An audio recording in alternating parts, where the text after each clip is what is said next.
नमस्कार दोस्तों। उम्मीद है आप सभी लोग आईटीआर फाइलिंग में बिजी होंगे। लेकिन इस आईटीआर फाइलिंग के अंदर एक बहुत बड़ा बदलाव यहां पर कर दिया गया है इनकम टैक्स पोर्टल पर। 5 जुलाई को जो इनकम टैक्स रिटर्न यूटिलिटी है उसके अंदर एक बड़ा बदलाव किया गया और 13 जुलाई से ये जो बड़ा बदलाव है बहुत सारे लोगों के जब सामने आया तो अब उन्हें समझ नहीं आ रहा कि इनकम टैक्स यूटिलिटी के हिसाब से रिटर्न फाइल करे या फिर लॉ के हिसाब से रिटर्न फाइल करे। जी हाँ, जो लॉ कहता है वो कुछ अलग बात कहता है, जो इनकम टैक्स एक्ट के अंदर जो बात कही गई है, जो इनकम टैक्स का जो कानून है उसके अंदर जो बात बताई गई है वो अलग है, और जो यूटिलिटी को जिस तरह से अपडेट किया गया 5 जुलाई को उसके अंदर कुछ अलग बातें बताई गई है। और अगर मैं बात करूं यूटिलिटी की, जो चेंज किया गया है उससे काफी सारे लोगों को अब नुकसान होने वाला है। जी हाँ, इस यूटिलिटी के अंदर जो है काफी सारी ऐसे अपडेट किए गए हैं जो इनकम टैक्स के अकॉर्डिंग तो है ही नहीं, इवन जो टैक्स पेयर्स है अब वो ज्यादा टैक्स पे करने वाले हैं। तो ऐसे में क्या बदलाव किया गया है, क्या क्या बातें हमारे सामने आई है, वो मैं एक बार आपको यहां पर बताने वाला हूं। तो यहाँ पर डाउनलोड सेक्शंस के अंदर जब आप ITR 2 या ITR 3 किसी के अंदर भी देखेंगे तो कुछ सर्टेन चेंजेस किए गए हैं। ये जो चेंजेस है 5 जुलाई को किए गए हैं। और जब आप पीडीएफ फाइल जो स्कीमा डॉक्यूमेंट चेंज हुआ है उसके रिगार्डिंग जो है यहाँ पर इस पीडीएफ फाइल को ओपन करते हैं तो इसके अंदर बेसिकली बताया गया है कि जो रिबेट अंडर सेक्शन 87A है उसके अंदर कुछ सर्टेन चेंजेस किए गए हैं। अगर आप उन चेंजेस को देखते हैं तो यहाँ पर उस चेंजेस के अंदर कहा गया है कि जो रिबेट 87A है उसकी जो मैक्सिमम डेक्लेरेशन है उसको रिमूव किया गया है। अब इस मैक्सिमम डेक्लेरेशन को जो रिमूव किया गया है इसकी वजह से बहुत बड़ा चेंज जो है अब इनकम टैक्स कैलकुलेशंस के अंदर आ रहा है। इनकम टैक्स कैलकुलेटर जो यहां पर दिया गया है उसके जरिए मैं आपको समझाता हूं क्या चेंज इनकम टैक्स किया गया है। तो यहां पर हम न्यू टैक्स रिजिम के अकॉर्डिंग एक कैलकुलेशन कर रहे हैं कि न्यू टैक्स रिजिम के अकॉर्डिंग एक इंडिविजुअल है जिसकी एज जो है 60 ईयर्स तक है। तो यहां पर हमने क्या किया, जो कैपिटल गेन है, जो शेयर्स के रिगार्डिंग लिस्टेड शेयर्स पर सेक्शन 111A के तहत जो शॉर्ट टर्म कैपिटल गेन है जिस पर आपको 15% के अकॉर्डिंग टैक्स पे करना पड़ता है, वो है हमारे केस में 2 लाख रुपीज। तो यहाँ पर हमने कैपिटल गेन हेड जो है उसको यहाँ पर डिटेल में यहाँ पर सिलेक्ट किया और उसके बाद जो फर्स्ट क्वार्टर के अंदर हमारा जो है 2 लाख रुपीज का कैपिटल गेन है अंडर सेक्शन 111A। उसके बाद हमारी कुछ नॉर्मल इनकम है जो कि अदर सोर्सेज हेड में हमने एंटर की है 3 लाख रुपीज। तो हमारी टोटल इनकम हो जाती है 5 lakh rupees. 5 lakh rupees per यहां पर टैक्स कैलकुलेट किया गया कि जो स्पेशल रेट ऑफ टैक्स है 2 लाख रुपीज उस पर 15% के अकॉर्डिंग 30,000 रुपए का टैक्स कैलकुलेट किया गया, जबकि जो 3 लाख रुपीज की नॉर्मल इनकम है उस पर कोई टैक्स कैलकुलेट नहीं किया गया। वो भी मैं आपको बताऊंगा क्यों नहीं किया गया।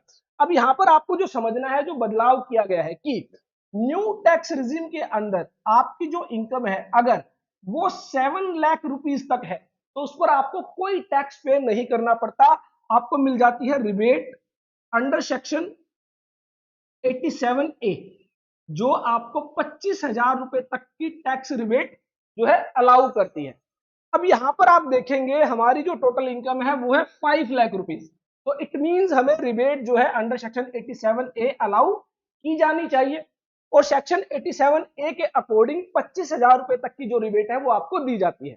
अब हमारा यहाँ पर जो टैक्स कैलकुलेट किया गया वो स्पेशल इनकम पर 2 लाख रुपीज पर 15% के अकॉर्डिंग जो है 30,000 रुपए का टैक्स जो है वो कैलकुलेट किया गया। तो इसका मतलब ये हुआ कि जब हमारी जो टोटल इनकम 7 लाख रुपए से कम है तो उसमें 25,000 रुपए की जो टैक्स रिबेट है वो हमें अलाउ की जानी चाहिए और 5,000 रुपए का जो टैक्स है वो हमारा पेबल आना चाहिए। और उस पर जो है आपका 4% का education cess that is 200 rupees. तो टोटल टैक्स हमारा आना चाहिए 5,200। लेकिन ये जो नया चेंज किया गया है इसकी वजह से आपको टैक्स पे करना पड़ेगा 31200 दैट इज 31,200 रुपीज। तो इसका मतलब ये है कि जो 87A की रिबेट है अब वो स्पेशल जो आपकी इनकम होती है उस केस में अलाउ नहीं की जा रही। लेकिन अगर हम एक्ट की बात करें, अगर हम लॉ की बात करें तो यहां पर आप देखेंगे कि जो लॉ है, लॉ के अकॉर्डिंग जो यहां पर 87A जो सेक्शन बताया गया उसके अंदर ऐसी कोई बात यहां पर नहीं की गई है कि आपको जो है वो रिबेट नहीं दी जाएगी।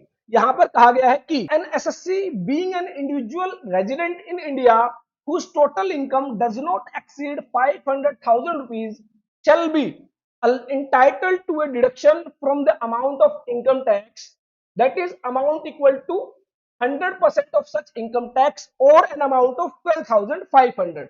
तो जब आप ओल्ड टैक्स रिजीम में होते हैं तो यह आपको जो है रिबेट मिलती है 12,500 रुपए की, अगर आपकी जो टोटल इनकम है वो है अप टू 5 लाख।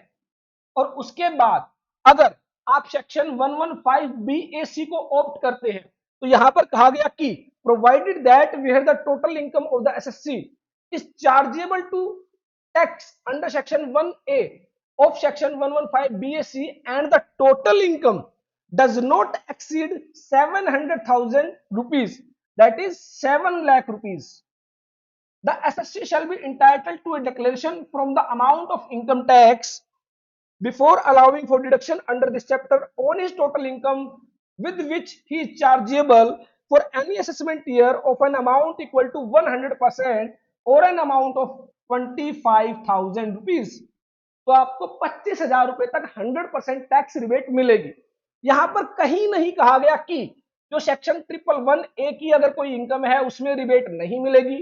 हालांकि जो सेक्शन 112A है उसको अगर आप रीड करेंगे जो कि बात करता है long term capital gain on equity shares, listed equity shares, वहां पर आपको 87A अलाउ नहीं की गई है। क्यों नहीं की गई है? क्योंकि सेक्शन 112A के अंदर इटसेल्फ यहां पर जो क्लॉज 6 है उसके अंदर लिखा गया है कि आपको सेक्शन 112A के केस में रिबेट अलाउ नहीं की जाएगी, लेकिन 111A के केस में ऐसी कोई बात नहीं की गई है। इसका मतलब अगर आपके केस में शॉर्ट टर्म कैपिटल गेन है अंडर सेक्शन 111A जो कि लिस्टेड इक्विटी शेयर्स के केस में होता है, जब आप उसको with in 12 month sell out कर देते हैं तो आपको जो है ये स्पेशल इनकम अराइज होती है। तो उस केस में आपको रिबेट जो है 87A की वो अलाउ की गई है। लेकिन अब यहां पर प्रॉब्लम ये है कि ये जो चेंज किया गया है इनकम टैक्स पोर्टल पर उसके बाद से ये रिबेट अब जो है आपको स्पेशल इनकम के केस में नहीं दी जा रही है।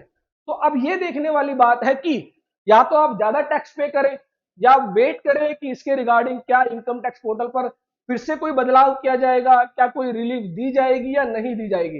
अगर मैं इस चेंज की बात करूं तो ये जो चेंज है ये एक्ट के अकॉर्डिंग नहीं है, तो इट मींस ये एक वैलिड चेंज नहीं है। और जो भी टैक्स पेयर इस चेंज के अकॉर्डिंग अगर रिटर्न फाइल करता है तो उसको कहीं ना कहीं ज्यादा टैक्स पे करना पड़ेगा।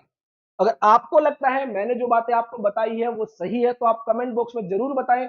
और कहीं ना कहीं जो आपका इनकम टैक्स पोर्टल के रिगार्डिंग जो भी ट्विटर हैंडलर है इनकम टैक्स का, उस पर अपनी बात रखें कि ये जो बदलाव किया गया है ये बदलाव वैलिड नहीं है और यहाँ पर जो है टैक्स पेयर को ज्यादा टैक्स पे करना पड़ेगा। तो मेरे अकॉर्डिंग आप सबको भी इसके लिए आवाज उठानी चाहिए। और अगर आपको लगता है कि ये चेंज जो किया गया है वो सही चेंज है, सही बदलाव है, तो जरूर ये बात बताएं कि एक्ट के अंदर कहां पर कौन से सेक्शन के अंदर रूल्स के अंदर किस रूल्स के अंदर ये बात लिखी गई है कि रिबेट 87A कंसीडर करते हुए आप जो है स्पेशल इनकम को जो है नहीं लेंगे।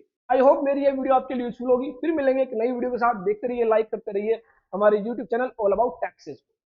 आप में से जो भी लोग सीखना चाहते हैं income tax, GST, TDS, ESIC, EPF, advance Tally Prime, advance Excel courses, तो ऐसे में आप हमारी वेबसाइट विजिट कर सकते हैं www.allabouttaxes.in, जहां पर बहुत सारे कोर्सेज आपको मिल जाते हैं बहुत ही रीजनेबल प्राइस में। बहुत ही जो है एडवांस लेवल के जो कोर्सेज हैं वो आपको यहाँ पर प्रोवाइड किए गए हैं।